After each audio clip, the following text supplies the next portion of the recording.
Hello friend नमस्कार मु बसंत आपण देखुछंती ओडिया ऑलटेक। आज अगस्ट 16 तारिख रविवार। चलंतु जानिनबा आज दिनर केतोटी गुरुत्वपूर्ण खबर। प्रथम खबर लघुचाप पर पुणी लघुचाप। राज्यर 30 टी जिला को वर्षा सतर्कता। 20 रे पुणी एक लघुचाप। आसंता 19 रे उत्तर बंगोपसागर रे घूर्णिबलय सृष्टि संभावना रही। प्रभाव रे 20 तारिख रे उत्तर पश्चिम बंगोपसागर रे लघुचाप क्षेत्र सृष्टि होई पारे। सानी लघुचाप प्रभाव रे विभिन्न स्थान रे जारी रही वर्षा। वर्तमान एहार स्पष्ट चित्र आसी नाही। परवर्ती समय रे एने स्पष्ट कराजिबो बोली आंचलिक पाणीपाग विज्ञान केन्द्र कहिछि। अन्यपटे वर्तमान राज्यर विभिन्न अंचल रे वर्षा जारी रही। आज पई राज्यर समस्त जिला को वर्षा नै सतर्क करा जाइछि। एथि मध्यरु 4टी जिला पई ऑरेंज वार्निंग एवं अन्य 26टी जिला पई येलो वार्निंग जारी करा जाइछि। प्रबल वर्षा जोगु तलिया अंचल रे पानी जमीबा सह रास्ता घाट रे जलबंदी स्थिति सृष्टि हेबार आशंका रही। नदी और नाळर जलस्तर उपरे मध्य नजर रखा जाउछि। नुआ लघुचाप नहीं पाणीपाग विभागर परवर्ती सूचना को अपेक्षा करा जाउछि बोली खबर मिलिछि। परवर्ती खबर स्वाधीनता दिवस रे मोहन माझी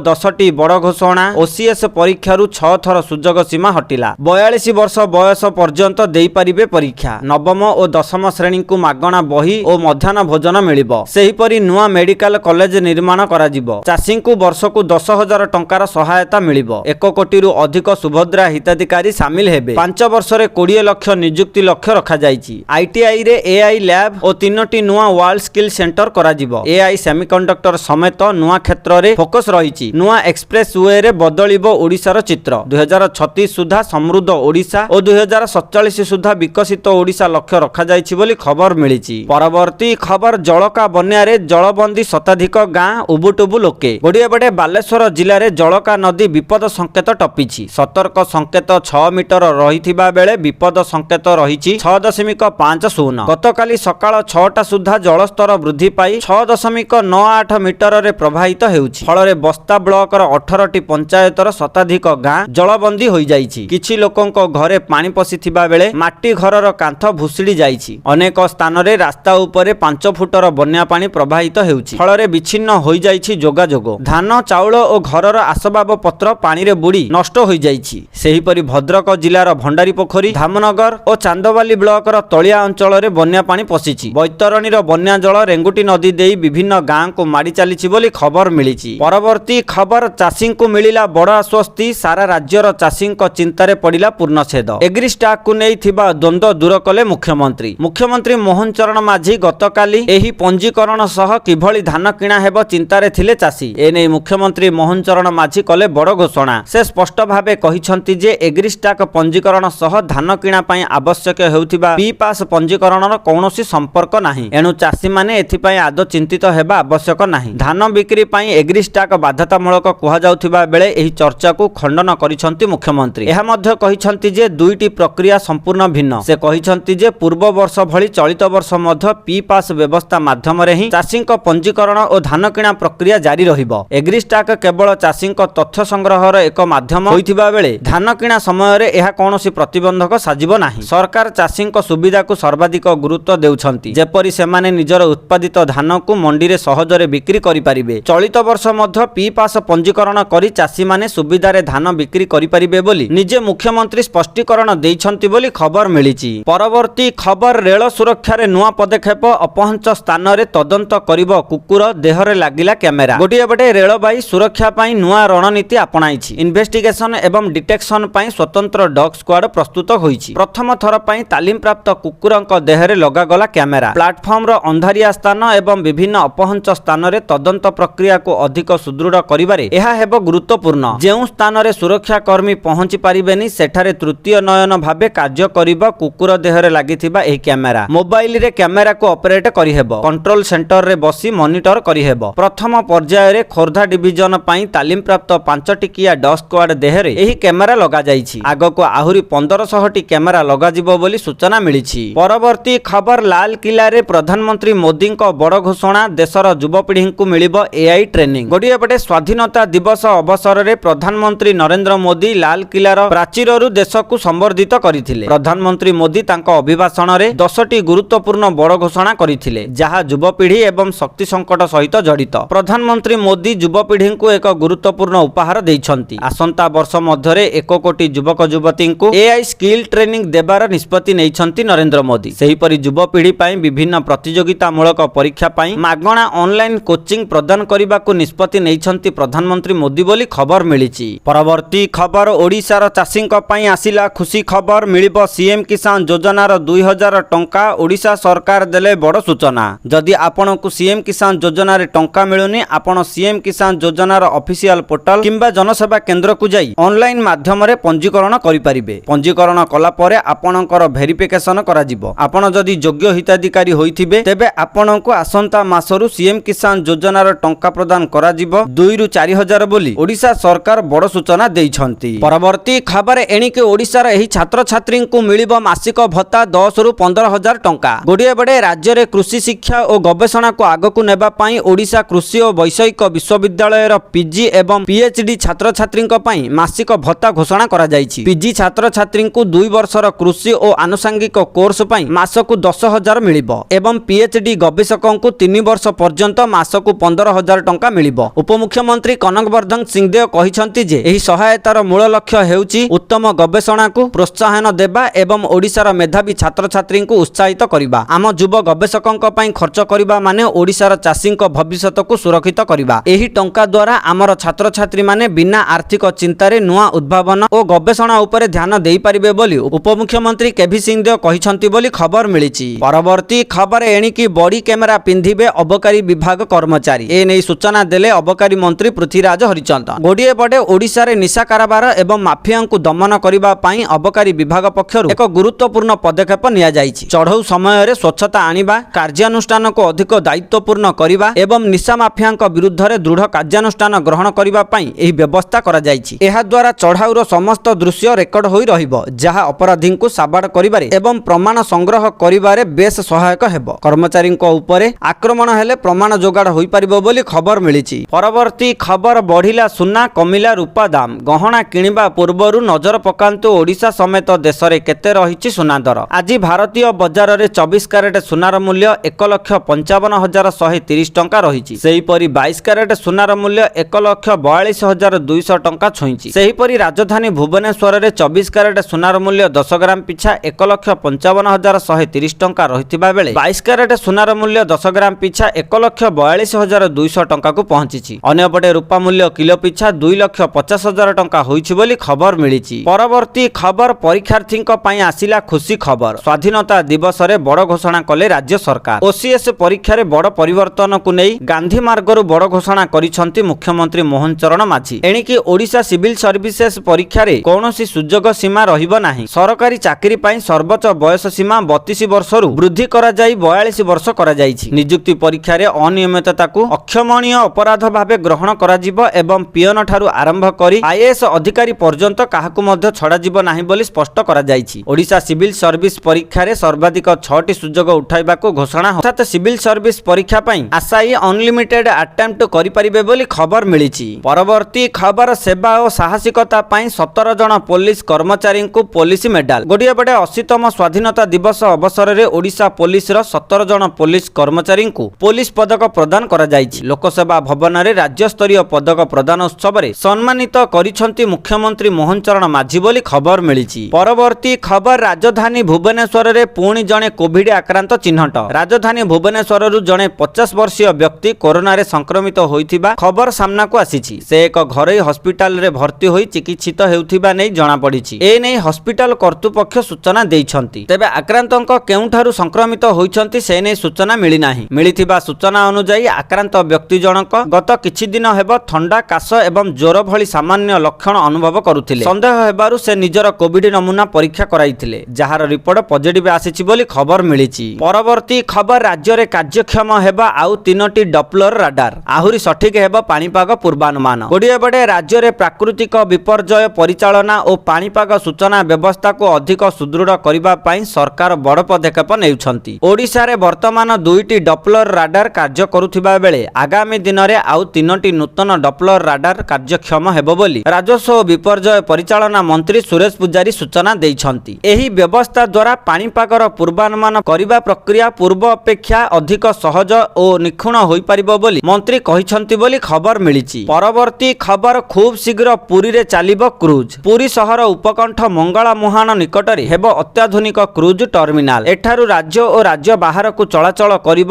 ସୌଖିନ ଜାହାଜ। ପାରାଦୀପ, ବିଶାଖାପାଟଣା, ଦୀଘା ଏବଂ ଆଣ୍ଡାମାନକୁ ଏହି କ୍ରୁଜ ଚଳାଚଳ କରିବ। ପୁରୀରେ କ୍ରୁଜ ପ୍ରକଳ୍ପ ପାଇଁ ରାଜ୍ୟ ସରକାରଙ୍କ ପଦକ୍ଷେପକୁ ସ୍ୱାଗତ କରିଛି ପୁରୀ ହୋଟେଲ ଆସୋସିଏସନ। ଏହି ପ୍ରକଳ୍ପ ଦ୍ୱାରା ରାଜ୍ୟରେ ପର୍ଯ୍ୟଟନ ଶିଳ୍ପ ଅଭିବୃଦ୍ଧି ହେବା ସହ ପୁରୀ ସାରା ବିଶ୍ୱରେ ଚର୍ଚ୍ଚିତ ହେବ। ଓଡ଼ିଶା ସମେତ ପୁରୀକୁ ଦେଶ ବିଦେଶରୁ ଅଧିକ ପର୍ଯ୍ୟଟକ ଆସିବେ ବୋଲି ପୁରୀ ହୋଟେଲ ଆସୋସିଏସନ ପକ୍ଷରୁ କୁହାଯାଇଛି। ମଙ୍ଗଳା ମୁହାଣ ନିକଟରେ ପ୍ରାୟ 60 ଏକର ଜମିରେ ଏହି ପ୍ରକଳ୍ପ ହେବ। ଏହି ପ୍ରକଳ୍ପ ନେଇ ଖୁବ୍ ଶୀଘ୍ର ରାଜ୍ୟ ସରକାରଙ୍କ ପକ୍ଷରୁ ଚୁକ୍ତି ସ୍ୱାକ୍ଷର ହେବ। କ୍ରୁଜ ଟର୍ମିନାଲ ପ୍ରକଳ୍ପ ସଫଳ ହେଲେ ପର୍ଯ୍ୟଟକମାନେ ପୁରୀରୁ ବିଭିନ୍ନ ପର୍ଯ୍ୟଟନ ସ୍ଥଳୀକୁ ସୁବିଧାରେ ଯାତାୟାତ କରିପାରିବେ। କ୍ରୁଜ ଟର୍ମିନାଲ ପ୍ରକଳ୍ପ ନେଇ ବିଶେଷଜ୍ଞ ଟିମ୍ ଅନୁଧ୍ୟାନ କରିଥିବା ବେଳେ ଟିମ୍ର ରିପୋର୍ଟ ଆସିବା ପରେ ଜମି ଯୋଗାଇ ଦେବା ନେଇ ପଦକ୍ଷେପ ଗ୍ରହଣ କରାଯିବ। ଆଗାମୀ 2 ରୁ 3 ବର୍ଷ ଭିତରେ ଏହି ପ୍ରକଳ୍ପ କରିବାକୁ ରାଜ୍ୟ ସରକାରଙ୍କ ଲକ୍ଷ୍ୟ ରହିଛି ବୋଲି ଖବର ମିଳିଛି। ପରବର୍ତ୍ତୀ ଖବର କେନ୍ଦୁଝରବାସୀଙ୍କ ପାଇଁ ଆସିଲା ଖୁସି ଖବର। ଖୁବ୍ ଶୀଘ୍ର ରାଇସୁଆଁ ଏୟାର ଷ୍ଟ୍ରିପ୍ର ଉନ୍ନତିକରଣ ଓ ସମ୍ପ୍ରସାରଣ କରାଯିବ। ଏହାକୁ ଆଗାମୀ ଦିନରେ B2 ଶ୍ରେଣୀରେ ସାମିଲ କରିବା ପାଇଁ ସରକାରୀ ସ୍ତରରେ ପ୍ରକ୍ରିୟା ଆରମ୍ଭ ହୋଇଛି। ଏହି ପ୍ରକଳ୍ପ ପାଇଁ ଗୋପୀନାଥପୁର ପଞ୍ଚାୟତର 2ଟି ଗାଁରୁ ମୋଟ